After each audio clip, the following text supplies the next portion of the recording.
할렐루야, 좋은 아침입니다. 네, 좌우에 있는 분, 앞뒤 있는 분 보시고 인사하겠습니다. 안녕하세요. 좋은 아침입니다. 예, 좋은 아침. 또 예배로 시작하는 여러분들에게 하나님의 은혜와 평강이 넘치시길 축복합니다. 우리 오랜만에 한번 인사하겠습니다. 가슴에 손을 얹고 하나님 안에서 나는 보배롭고 존귀한 자입니다. 하나님 안에서 나는 보배롭고 존귀한 자입니다. 아멘. 예, 오늘은 7월 6일 목요 열린 예배로 하나님께 예배를 드립니다. 요한복음, 신약성경 요한복음 17장입니다. 제가 가진 성경 176페이지, 신약성경 요한복음 17장 1절로 5절에 있는 말씀 함께 보시겠습니다. 네. 요한복음 17장 1절로 5절 함께 읽겠습니다. 예수께서 이 말씀을 하시고 눈을 들어 하늘을 우러러 이르시되 아버지여 때가 이르렀사오니 아들을 영화롭게 하사 아들로 아버지를 영화롭게 하게 하옵소서. 아버지께서 아들에게 주신 모든 사람에게 영생을 주게 하시려고 만민을 다스리는 권세를 아들에게 주셨음이로소이다. 영생은 곧 유일하신 참 하나님과 그가 보내신 자 예수 그리스도를 아는 것이니이다. 아버지께서 내게 하라고 주신 일을 내가 이루어 아버지를 이 세상에서 영화롭게 하였사오니 아버지여 창세전에 내가 아버지와 함께 가졌던 영화로서 지금도 아버지와 함께 나를 영화롭게 하옵소서. 아멘. 예, 오늘의 말씀 제목은 비전은 동사입니다 라는 제목의 말씀이에요. 하반기를 시작했습니다. 이번 주가 이제 하반기 첫째 주인데요. 하반기를 어떻게 우리가 시작해야 되는지에 대한 말씀을 이번 주에 좀 나누고 있습니다. 여러분 비전이란 단어를 들으면 어떤 생각이 드시나요? 저는 이 비전이란 단어를 생각하면 다시 한번 일어날 수 있게 되는 힘을 떠올리게 됩니다. One Thing이라고 하는 책이 있어요. 한 가지의 일에 집중하라. 그 부제가요. 단순함의 힘, 세상을 이기는 단순함의 힘, 이게 부제예요. 원래 제목은 One Thing이고 부제가 세상을 이기는 단순함의 힘. 제목에서부터 알 수 있는 것처럼 한 가지 일에 단순하게 집중할 때 성과 난다. 이제 그런 내용이죠. 그럼 이제 우리는 이렇게 질문을 할 수 있어요. 그럼 어떻게 지속적으로 한 가지의 일에 집중할 수 있을까? 이런 질문을 하게 되죠. 왜냐하면 책을 읽고 나면 한 가지에 집중할 때 성과가 나니까 그럼 어떻게 집중할 수 있을까를 우리가 질문하게 되는 것입니다. 이 책에서 저자는 이 해답을 이렇게 말해요. 지속적으로 집중할 수 있게 하는 비결은 무엇이 자신을 움직이게 하는지를 자문하며 자신만의 목적의식을 찾아라. 아침에 잠에서 깨고 힘들고 지칠 때에도 계속해서 일하게 만드는 것이 무엇인가? 나는 종종 이것을 자신만의 큰 이유라고 부른다 라고 말하면서 이 이유를 발견해야 된다라고 하면서 이제 저자는 그 솔루션, 대답을 제공하죠. 자, 우리 그리스도인들은 모든 세상의 책을 보든 영화를 보든 음악을 듣든 성경적 세계관으로 이것들을 해석해야만 해요. 예, 우리가 이제 세계관은 안경과 같은데 세상을 보는 눈이죠. 해석하는 힘입니다. 이제 그리스도인들은 이런 자기 개발 서적을 볼 때 성경적 세계관으로 해석을 해야 하죠. 그렇구나. 그럼 나는 이제 나에게 비전을 가지고 내가 열심히 해야지. 이렇게 우리가 해결하고 해석하는 게 아니고요. 하나님께서 이것을 어떻게 나에게 주셨는지를 해석해야만 해요. 그러니까 일반적인 인본주의적 세계관으로 쓰여진 책을 신본주의 관점으로 해석할 수 있는 힘이 이제 우리에게는 필요하다라는 것이죠. 그래서 이렇게 우리는 성경적으로 해석할 수 있어야 해요. 무엇을 위해 자신이 움직여야 하는지 성경을 공부하고 기도하세요. 그리고 하나님이 당신에게 주신 비전을 찾으십시오. 아침에 잠에서 깨고 힘들고 지칠 때도 계속해서 일하게 만드는 하늘의 비전, 하나님의 큰 이유를 발견하십시오. 자기에게 답을 찾고 자기에게 무엇을 구하는 것을 인본주의라고 합니다. 그러나 신본주의는 하나님께 답을 구하고 하나님으로부터 답을 찾는 것.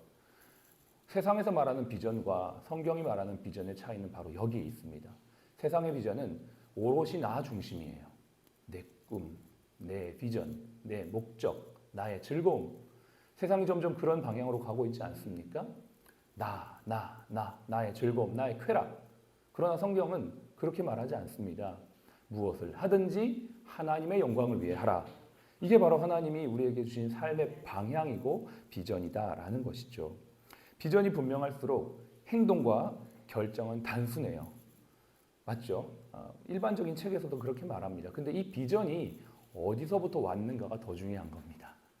내가 내 삶의 목적을 이루기 위한 비전이라면 그건 역시도 내 삶을 명확하고 단순하게 하지만 그 결론은 결국 자기를 향해 있다.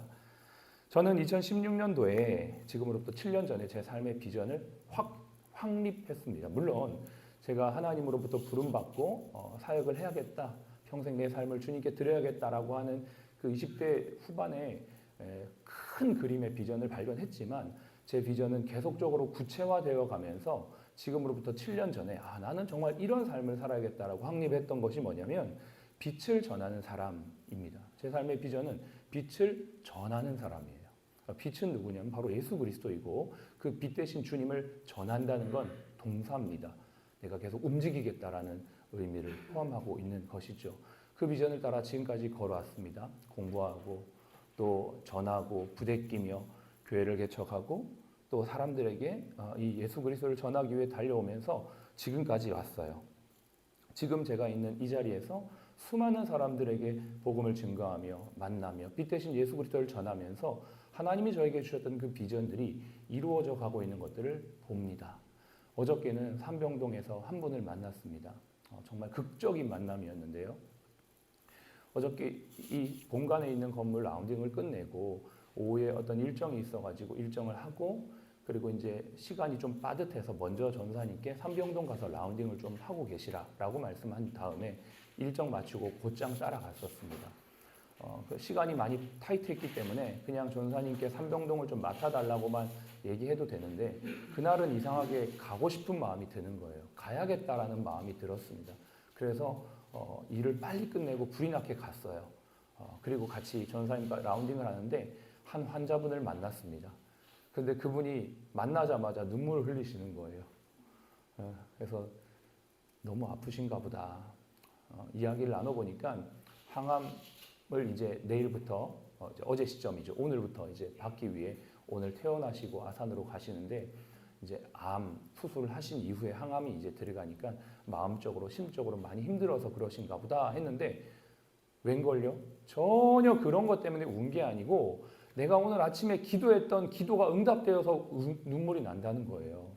무슨 얘기인지 한번 들어봤습니다. 이분은 예수님을 안 믿는 분인데 어린 시절 기도한 적이 있대요. 그런데 그 기도가 응답이 됐답니다.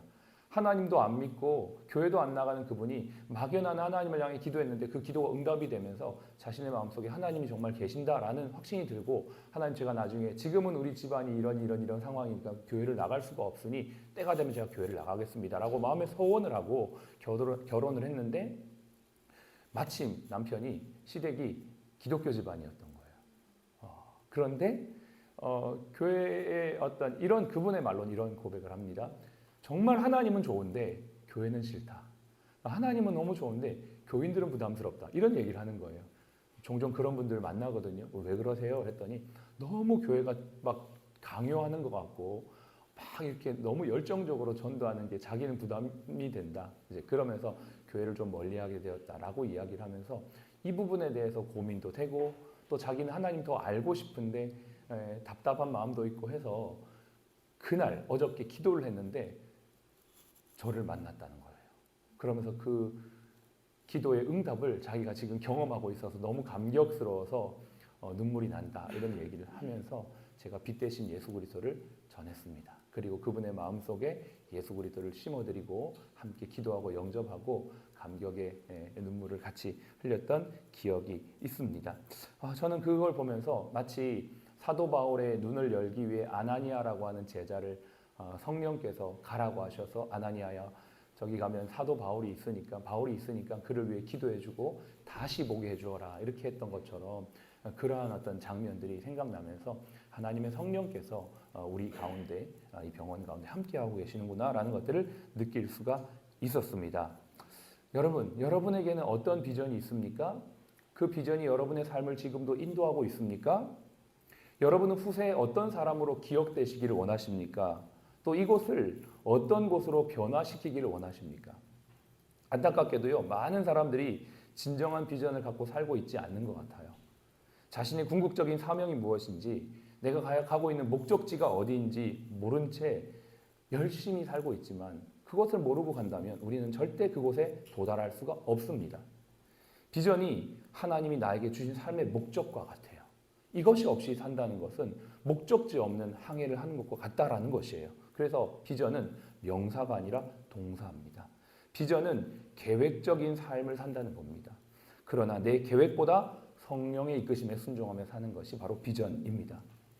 영국의 국민의료보험의 조사에 따르면 자살하는 사람은 대부분 정신질환이 있거나 우울증이 있거나 알코올 중독자라고 해요.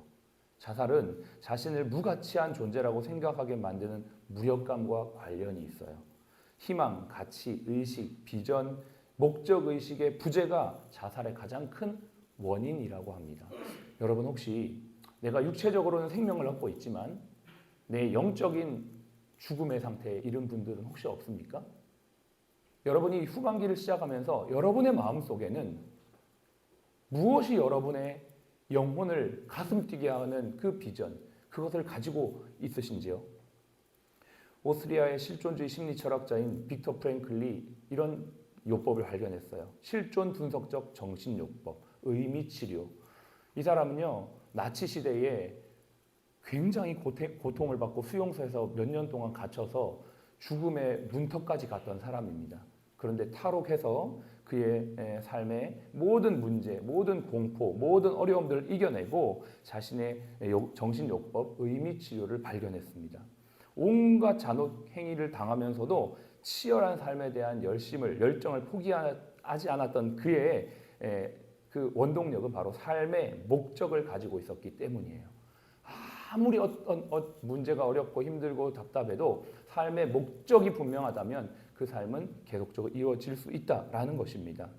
오늘 본문에서 예수님은 우리에게 비전을 말씀해 주고 있습니다. 오늘의 본문을 다시 한번 우리가 생각해 볼까요? 이 기도는 예수님이 마지막 십자가를 지시기 전에 하나님께 드렸던 기도입니다. 세 가지의 비전의 동사를 우리는 발견하게 됩니다. 첫 번째는 내가 하나님을 영화롭게 했다라고 고백하고 있습니다. 비전은 동사입니다. 영화롭게 하다. 하나님을 영화롭게 하는 것이죠. 예수님의 삶의 비전 첫 번째는 바로 하나님께 영광을 돌리기 위해 살았다라고 말하고 있는 것이에요. 먹든지 마시든지 시집가든지 장가가든지 일하든지 공부하든지 돈 벌든지 확장하든지 무엇을 하든지 하나님의 영광을 위해 하는 것이 바로 예수님의 비전이었다. 그렇다면 저와 여러분의 비전도 무엇을 하든지 하나님의 영광을 위해 하는 것이 되어야만 합니다. 둘째, 예수님은 영생을 얻는 것이 비전이다라고 말합니다. 그런데 이 영생은 하나님이 보내신 자 예수 그리스도를 아는 것이 영생이다라고 말합니다. 여기에서 안다라는 것은 단순히 지식적인 알을 넘어 체험적인 알을 말합니다. 성경을 공부하고 예배를 드리며 기도를 통하여 삶 속에서 체험하는 하나님, 그 예수 그리스도를 아는 것이 영생을 얻는 비결이라고 말하고 있습니다. 여러분, 우리의 삶의 비전이 이 세상의 돈과 이 세상의 가치와 그것들이 달하면 정말 허무한 것이지만 우리 삶의 분명한 비전이 생명, 영생 얻는 것이어야만 한다면 결코 우리의 삶은 헛된 삶이 될 수가 없는 것이죠. 세 번째, 예수님께서 내게 하라고 하신 그 일을 이루었다라고 말합니다. 바로 예수님의 사명이죠. 예수님의 사명은 예수님이 십자가를 지게 하는 원동력이었고 예수님이 제자들의 배신을 받으면서도 포기하지 않았던 힘이 되었습니다. 여러분, 우리의 비전은 바로 내게 하라고 하신 일, 이 일을 하는 것입니다. 이 일을 단순하게 집중하며 그것에 집중을 더하여 전문성을 가지고 전문성을 넘어 확장성을 통해 수많은 사람들에게 예수 그리스도를 전하는 것. 이게 바로 저와 여러분들에게도 동일하게 주신 하나님의 비전이에요. 정리하겠습니다. 예수님은 세 가지의 비전으로 사셨습니다. 첫 번째, 하나님께는 영화롭게 하는 것. 하나님의 영광을 위해 사셨고요. 두 번째, 영생을 얻는 것. 수많은 사람들에게 영생 얻게 하기 위해서 노력했던 것. 혹시 이곳에 영생을 아직 얻지 못한 분이 계신다면 여러분, 예수 그리스도를 아는 것이 영생이에요. 예수 그리스도를 배우고 만나고 기도하고 체험 얻어서 여러분의 삶의 비전이 영생 얻는 것이 되시길 바랍니다.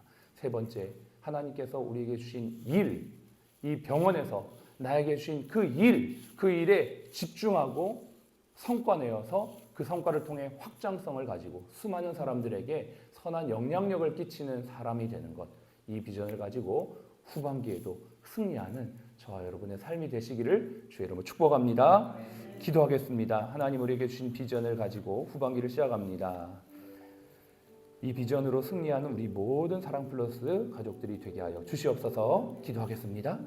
할렐루야. 살아계신 아버지 하나님, 은혜와 사랑을 감사합니다.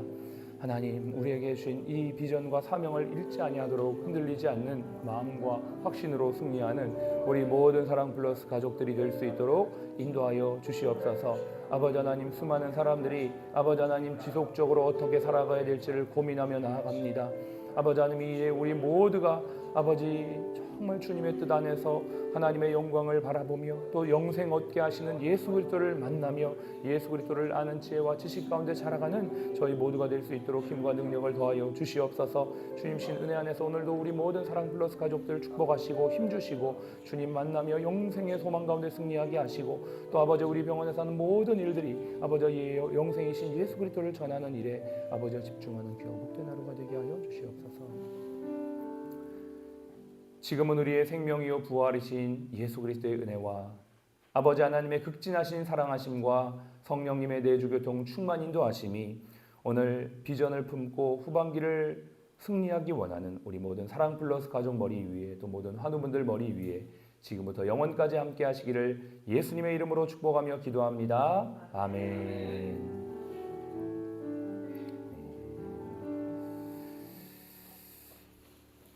잠시 광고 드리겠습니다. 내일은 병원에 직원 원래가 있는 날입니다. 예배가 없습니다. 우리 환우분들 내일은 예배가 없으니까 참고해 주시고요. 두 번째는 우리 병원을 위해 여러분들이 이렇게 아침마다 오셔서 예배드리고 은혜를 받으시는데요. 은혜 받으신 거 참 감사한 일입니다. 병원을 위해서 기도해 주시고요. 이렇게 아침마다 예배드리고 시작하는 병원이 아마 거의 없는 걸로 제가 알고 있습니다. 주변에 있는 많은 크리스천 분들에게 알려주시고 또 같이 소개시켜 주시면 감사하겠습니다. 저희 사랑 플러스 원목실 유튜브가 있습니다. 구독해 주시고요. 평생 구독, 좋아요는 무료입니다. 많이 구독해 주시고 알려주시고요. 끝으로 저희가 아침마다 선교사님들 위해 기도하고 있습니다. 마음에 감동이 되시는 분들이 이렇게 후원하고 싶다라고 어저께 저에게 말씀을 하셨어요. 그래서 담당자가 뒤에 있으니까 혹시 선교사님들에게 후원하고 싶은 마음에 감동이 있는 분들은 저에게 말씀 주시면 연결해 드리도록 하겠습니다. 할렐루야. 우리 힘차게 구호하고 시작하겠습니다. 우리의 비전 이렇게 하면 예수 그리스도 하시면 됩니다. 우리의 비전 예수 그리스도. 할렐루야. 아멘.